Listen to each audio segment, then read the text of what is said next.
The smell of my own hair burning is a scent I will never forget.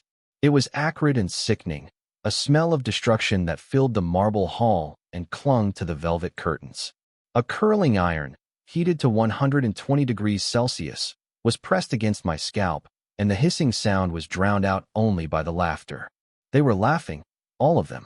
These people in their jewels and silk, their faces twisted into masks of cruel amusement. They thought this was entertainment. My dignity was scattered like shattered glass on the floor, and my heart was a cold, dead weight in my chest. Isabel held my arm, her nails digging into my skin like tiny daggers, while her mother, Matilda, wielded the hot iron with a triumphant sneer. Her perfume was strong, sweet, and suffocating. "This is what happens to trash that tries to mingle with its betters," she hissed, her voice a venomous whisper meant only for me, though her actions were a spectacle for everyone. They were making a lesson of me. But what they didn't know, what none of them in that glittering, hate-filled room knew, was that they were making the biggest mistake of their lives. They saw a poor, helpless girl from the wrong side of the tracks. They saw a charity case. They had no idea who I truly was, or more importantly, who I belonged to. And that ignorance was about to cost them everything. If you want to know how the powerful can fall, and how a woman they tried to break can rise from the ashes, then stay with me. You need to see this to the very end. The silence that fell upon that room later that night was more profound than any scream. Now, let me take you back to where it all began, a little over a year ago. My name is Mia, and this is the story of how I learned that a person's true worth has nothing to do with the label on their clothes or the balance in their bank account. It is a lesson forged in fire and betrayal. It had all started as a test, a pact between me and my husband, Alexander. We had been married for 2 years, a quiet ceremony with only 2 witnesses, a world away from the life his family lived. Alexander was a man who had built an empire from the ground up. He was powerful, brilliant, and saw the world in a way few others did. He understood that wealth could be a cage, a poison that warped people into unrecognizable versions of themselves. His own family was a testament to that. He had become estranged from them years ago, disgusted by their obsession with status and their casual cruelty. But when his father, Richard, had a health scare, Alexander felt a pull to reconnect, if only for a time. He also saw an opportunity. "They don't know we're married, Mia," he had said to me one evening in our simple, comfortable home that felt more real than any mansion. "They don't know anything about you. What if you met them not as my wife, but just as you?" The idea was that I would be introduced as the girlfriend of his younger brother, Leo. We would see if they could accept me for my character, for my kindness, for the person I was, without the blinding light of Alexander's name and fortune. I was hesitant, but I loved my husband, and I understood his desperate hope that there was still some good left in his family. I also believed in the inherent goodness of people. I thought that if they got to know me, they would see my heart. So I agreed. I packed away my beautiful clothes, my jewelry, the life I shared with Alexander, and I moved into a small, modest apartment. I took a job at a local library. I became Mia, the quiet librarian, dating Leo Vance, the youngest son of the formidable Vance family. From the very first dinner, I knew it would be a struggle. The Vance mansion was a palace of cold marble and colder stairs. Matilda, the matriarch, looked me up and down with an expression of profound disappointment. My simple, elegant dress, which I had thought was perfectly appropriate, was dismissed with a flick of her wrist. "Leo, darling," she said, not even looking at me, "must you insist on these projects?" Isabel, Leo's sister, was a younger, sharper version of her mother. Her smile was like a shard of glass. "Oh, a librarian," she'd cooed, the word dripping with condescension. "How quaint. Do you get to use a little stamp?" Richard, the patriarch, barely acknowledged my existence. He grunted a hello and then proceeded to talk business with Leo for the rest of the evening, as if I were a piece of furniture. They were snakes in expensive clothes, and I was the mouse they had decided to play with. Over the next year, the abuse was a constant, low-grade fever. It was 1,000 tiny cuts. They would forget to set a place for me at the dinner table. They would hold conversations around me about lavish European vacations and yacht parties, then turn to me and ask, "Oh, Mia, have you ever even been on an airplane?" They criticized my clothes, my hair, the way I held my fork. Isabel once gifted me a cheap, gaudy necklace for my birthday in front of all her friends, announcing loudly, "I thought this would be more." Your style, the laughter that followed was like a physical blow. Through it all, I remained patient. I was kind.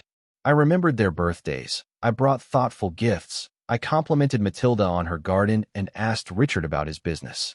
I was determined to win them over with sincerity.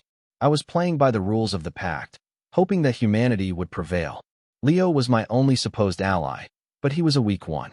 He saw what was happening, but he was a coward, terrified of his family. After every insult, every slight, he would pull me aside and whisper, "Just give them time, Mia. They're just protective. Try a little harder. Wear the dress they like." Laugh at father's jokes. He wasn't asking them to be better people. He was asking me to contort myself into a shape they might find acceptable. He never once stood up for me. Not once. My weekly phone calls with Alexander were my sanctuary. I never told him the full extent of the cruelty. I would downplay it, saying they were a little difficult or still warming up to me. I didn't want to disappoint him. I didn't want to be the reason his last hope for his family was extinguished. He was busy, often overseas, managing his global enterprise. I would tell him I missed him, and he would tell me to be strong, his voice a warm comfort over the line. "Just a little longer, my love," he'd say. "This experiment is almost over." I held on to those words like a lifeline. The breaking point came at Matilda and Richard's 40th wedding anniversary party. The event was the pinnacle of opulence, a testament to the Vance family's social standing. Hundreds of guests, all dripping with wealth and entitlement, filled the grand ballroom of their estate. The air was thick with expensive perfume and the murmur of powerful people making powerful deals. I wore the nicest dress I owned in my modest wardrobe, a simple, dark blue sheath. I felt like a sparrow in a flock of peacocks. From the moment I arrived with Leo, the cold shoulders were immediate. Matilda glided past me, offering a cheek to a banking magnate's wife, but giving me nothing more than a tightened lip. Isabel, draped in diamonds, walked straight into me and didn't even apologize, simply sneering. "Watch where you're going." I tried to find a quiet corner, to make myself small, to simply survive the evening. But they had other plans for me. This was not a night for subtle insults. This was a night for a public execution. The inciting incident was a lost earring. Isabel made a great show of it, clutching her earlobe with a theatrical gasp. "My earring. My diamond earring. It's gone," she wailed, loud enough for half the ballroom to turn. It was a family heirloom, she claimed, a priceless antique. Her eyes, cold and calculating, immediately found mine across the room. Matilda rushed to her side. "What is it, my darling?" "It was just here. I was talking to her," Isabel said, pointing a trembling, accusatory finger directly at me. The accusation hung in the air, thick and poisonous. A circle of silence began to expand around me as guests turned to stare. "What are you implying, Isabel?" I asked, my voice barely a whisper. My heart started to hammer against my ribs. "Implying? I'm not implying anything," she said, her voice rising in pitch. "It's obvious, isn't it? The little charity case finally saw something shiny she couldn't resist." The murmurs started then. "Gold digger. I knew it from the start. Look at her dress. She probably needs the money." I looked to Leo, my eyes pleading with him to intervene, to say something, to defend me. He just stood there, his face pale, his eyes shifting between me, his sister, and his mother. He opened his mouth, but no words came out. He was paralyzed by his own cowardice. "Let's just check her purse," Matilda said, her voice dripping with false reason. "If you have nothing to hide, you won't mind, will you, dear?"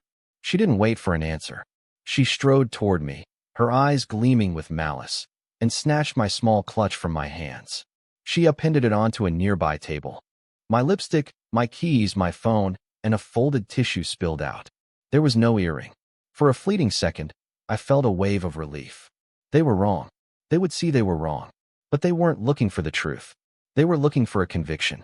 Of course she wouldn't be stupid enough to put it in her purse, Isabel sneered. "Check her pockets." My dress had no pockets. I held my hands out, showing I had nothing. "I didn't take anything," I said, my voice shaking but firm. "Isabel, this is a mistake." That's when the night descended into a true nightmare. Matilda's face hardened into a cruel mask. "We'll see about that." She gestured to one of the private rooms off the ballroom. "Get her in there." We'll find it. Before I could react, Isabel and her arrogant fiancé, a brutish man named Carter, grabbed my arms. They were strong, their grips like iron. They started to drag me towards the room, away from the prying eyes of the main party, but into a smaller, more intimate audience of their closest, cruelest friends who followed eagerly, their phones already out and recording. I struggled, trying to pull away. "Leo, help me," I cried out, my eyes locking with his. I saw a flicker of something, shame, maybe even regret, but it was extinguished in an instant. He looked at his mother, who gave him a sharp, warning glance. And then he did the one thing I could never forgive. He turned his back on me. He physically turned around and walked away, blending back into the crowd, abandoning me to the wolves. The pain of that betrayal was sharper than any physical blow. In that moment, something inside me broke. My hope, my patience, my love for the man I thought he was, it all crumbled to dust. They shoved me into a lavish sitting room, the door clicking shut behind us, trapping me with my tormentors. There were about a dozen of them in there, a coven of the wealthy and wicked, all watching with hungry eyes. Isabel shoved me hard, and I stumbled, falling to my knees on the thick Persian rug. Laughter erupted. "Still claiming you're innocent?" Matilda said, circling me like a predator. Her eyes landed on a set of gold-plated hair styling tools sitting on a vanity table, left there by Isabel from when she was getting ready. An ugly idea began to form on her face. "You have such interesting hair," Matilda mused, picking up a curling iron. "So thick, so ethnic. It must be difficult to manage. A hot iron can tame anything." You know, she plugged it in. The small red light blinked on. No one moved. No one spoke. The only sound was the faint hum of the iron heating up and the snickering of the small crowd. They were going to watch. They were going to let this happen. "Where is the earring, you little thief?" Isabel demanded, yanking my head back by my hair. Tears streamed down my face, but I refused to give them the satisfaction of begging. "I don't have it," I sobbed. "I swear, wrong answer," Matilda said calmly. The iron was now hot. She tested it on a piece of paper from the desk, which instantly browned and smoked. She smiled, and then she brought it toward my head. The searing pain was instantaneous and absolute. She pressed the scorching barrel against my hair, close to my scalp. The hissing sound, the smell of my own hair burning, filled my senses. I screamed, a raw, ragged sound of agony and violation. They just laughed harder. Isabel held me fast, ensuring I couldn't pull away. They burned my hair, my skin, and whatever was left of my spirit. They were destroying me, piece by piece, for their own sick amusement. After what felt like an eternity, but was probably only 10 seconds, she pulled it away. Carter then roughly frisked me, his hands lingering inappropriately, finding nothing. Frustrated and enraged, Isabel tore the neckline of my dress. The sound of ripping fabric echoed in the silent room. "Get out," Matilda spat, her face flushed with exertion and victory. "Get out of my house, you worthless gutter rat." Carter and another man hauled me to my feet. My scalp was screaming in pain, my dress was torn, my face was streaked with tears, and the smell of burnt hair enveloped me like a shroud. They dragged me through a side hallway, past stunned staff who quickly looked away, and shoved me out a service door into the cold night. I landed hard on the gravel of the driveway, scraping my hands and knees. The heavy door slammed shut behind me, leaving me in darkness, humiliation, and excruciating pain. I lay there on the cold stones for a long time, shivering. Cars, expensive and silent, swept past on their way to the main entrance, their occupants oblivious. I was nothing. I was less than nothing. I was trash they had taken out. The pact was broken. The experiment was a catastrophic failure. My belief in their humanity was a fool's dream. Leo's betrayal was a knife in my heart. But as I lay there, broken and discarded, a tiny, cold ember of something else began to glow in the pit of my stomach. It wasn't despair. It was rage. A pure, clean, clarifying anger. They had done this to me. They had misjudged me. And the man they never knew existed, the man who loved me more than life itself, was not going to let this stand. With trembling fingers, I pulled my phone from the pocket of my coat, which they had thrown out after me. My screen was cracked, but it worked. I had one call to make. I scrolled to his name, Alexander. My husband. I pressed the button. He answered on the first ring, as he always did. Mia? What's wrong? It's late there. He was in Tokyo, I remembered. He must have been in a meeting. A sob escaped my lips. I couldn't form words. All that came out was a choked, ragged gasp of pain. The tone of his voice changed instantly. The warmth vanished, replaced by a deadly calm that I knew was far more dangerous than any shouting. Mia, talk to me. Where are you? What happened? The party. I managed to whisper, my voice hoarse. They hurt me, Alex.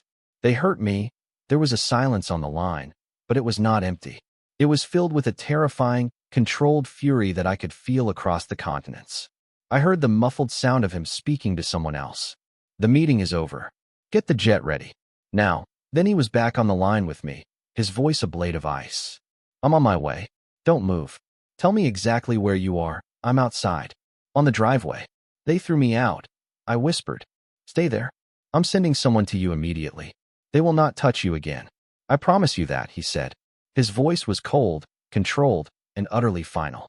And Mia, he added, his voice dropping even lower, filled with a chilling promise of retribution.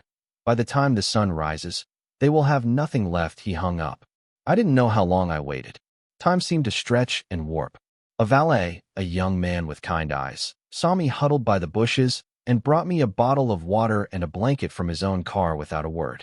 He was the only person who had shown me a shred of human decency all night. I will never forget his face. Then I heard it. A low, rhythmic thumping in the distance, growing steadily louder. It wasn't a car. It was the sound of helicopter blades cutting through the night air.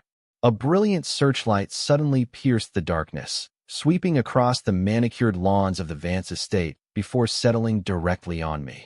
At the same time, the main gates to the estate, which had been closed, were simply torn from their hinges as a convoy of 5 black, identical SUVs roared up the driveway, their tires crunching on the gravel.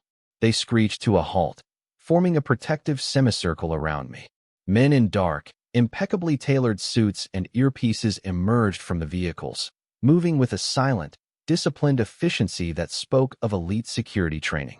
They ignored the gawking party guests who were now spilling out onto the front steps, drawn by the commotion.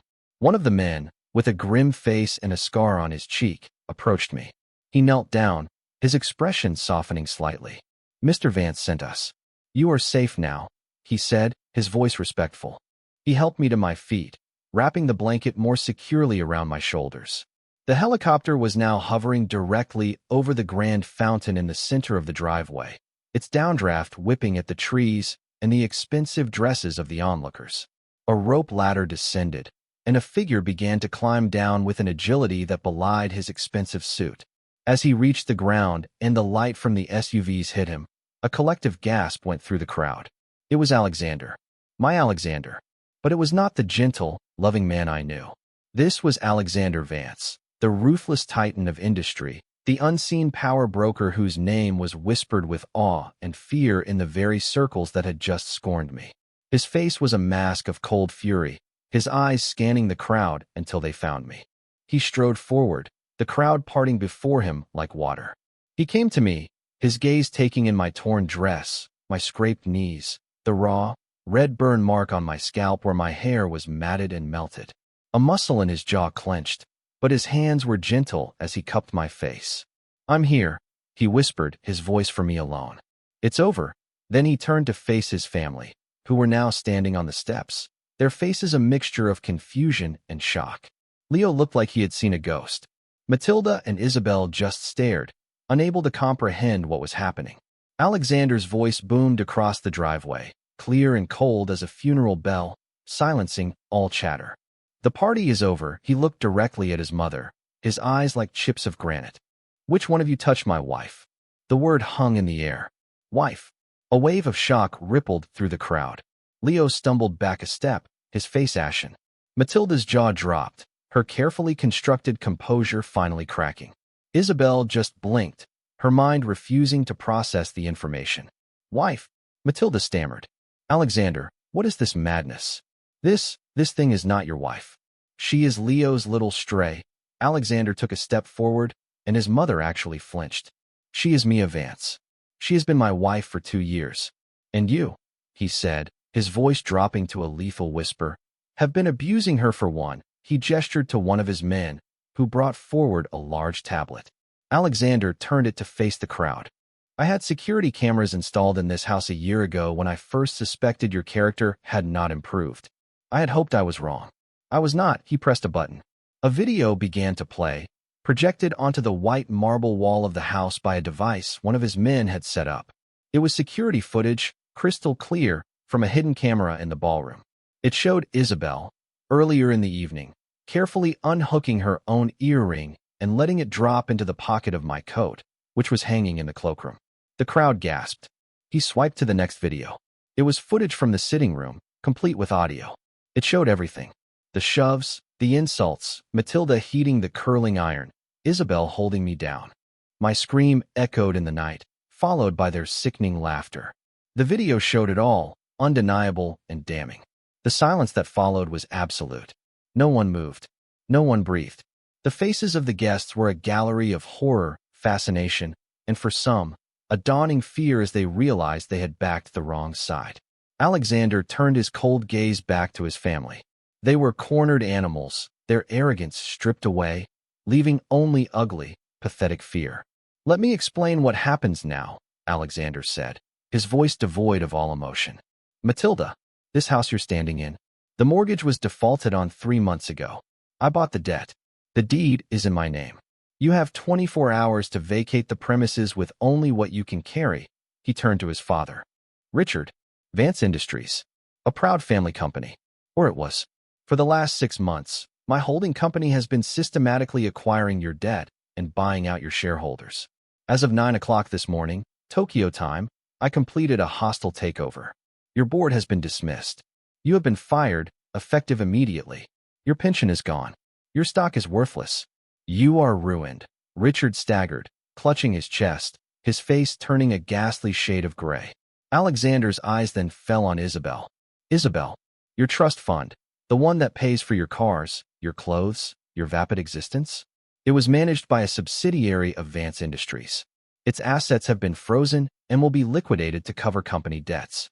The fiancé," he said, glancing at the now sweating Carter, whose family business just signed a major distribution deal with one of my logistics firms. "That deal is now canceled. I believe the penalty clause will bankrupt him." Carter's face went white. He took a step away from Isabel, as if she were contagious. Finally, Alexander looked at his brother, Leo. The disappointment in his eyes was more profound than his anger. "Leo, you had one job: to be a decent human being. You failed. The startup you were so proud of? I was your silent seed investor. I am pulling all funding. They were destroyed. Systematically, financially, and socially, in less than 5 minutes. Their entire world had been dismantled in front of everyone they had ever tried to impress." Leo finally found his voice, a pathetic whine. He stumbled forward, his eyes on me. "Mia, I didn't know. I'm so sorry. Please, we can fix this." I looked at him, and for the first time, I felt nothing. No love, no hate, not even pity. Just an empty space where my feelings for him used to be.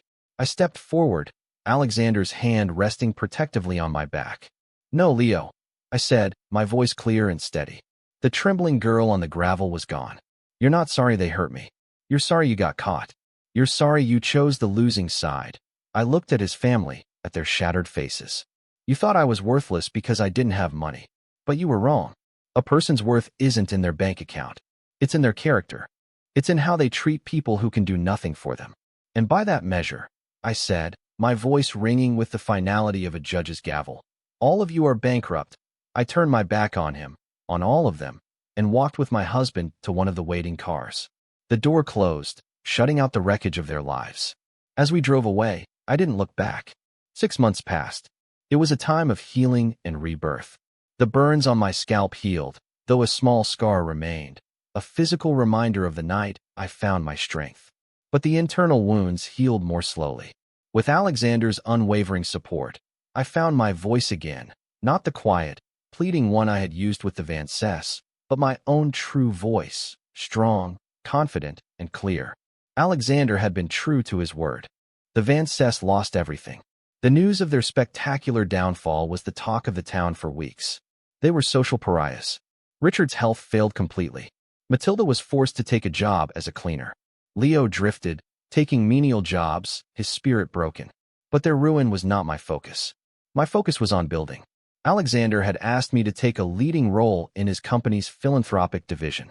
I poured my heart into it, creating a foundation dedicated to helping victims of abuse and providing educational opportunities for underprivileged young women. I had found my purpose. I was no longer just Alexander Vance's wife. I was Mia Vance, the head of a foundation that was changing lives. I was thriving, not because of the money, but because of the meaning I had found. True revenge, I learned, is not watching your enemies suffer. It is being so happy and fulfilled that you forget they even exist. One rainy afternoon, I was having lunch at a small cafe downtown, meeting with a scholarship recipient. As I was leaving, I saw a familiar figure clearing tables. It was Isabel. She was thinner, her expensive clothes replaced by a drab waitress uniform. Her hair was pulled back in a simple ponytail, and her face was bare of makeup. She looked tired and defeated. Our eyes met. Fear and shame flooded her face. She turned to hurry away, but I called her name. Isabel. She stopped, her back to me, her shoulders hunched. She slowly turned around. What do you want? She asked, her voice brittle. To gloat? To see how far I've fallen. I walked over to her, my expression calm. No, I said softly. I came to tell you something. I forgive you. She looked up, stunned. You what? After what we did. I forgive you, I repeated. Not for you, Isabel. For me. I can't build a future while carrying around all that hatred and anger. It's a poison, and I refuse to drink it anymore. What you did was monstrous, but holding on to it only hurts me. I'm letting it go. A single tear traced a path down her cheek. I'm so sorry, Mia, she whispered, and for the first time, I believed she actually meant it. I simply nodded, turned, and walked out of the cafe, leaving her and the past behind me for good. The rain had stopped, and the sun was breaking through the clouds. I felt lighter than I had in years. That is my story. It is a story about the cruelty that people are capable of, but it is also a story about resilience. It's a story about how the world can try to tear you down, to judge you, to label you, to burn you. But your real worth, your true value, is not something they can ever touch. It's not in your clothes, your car, or your house. It is a fire inside you. Sometimes, you just need to go through the flames to realize you were fireproof all along.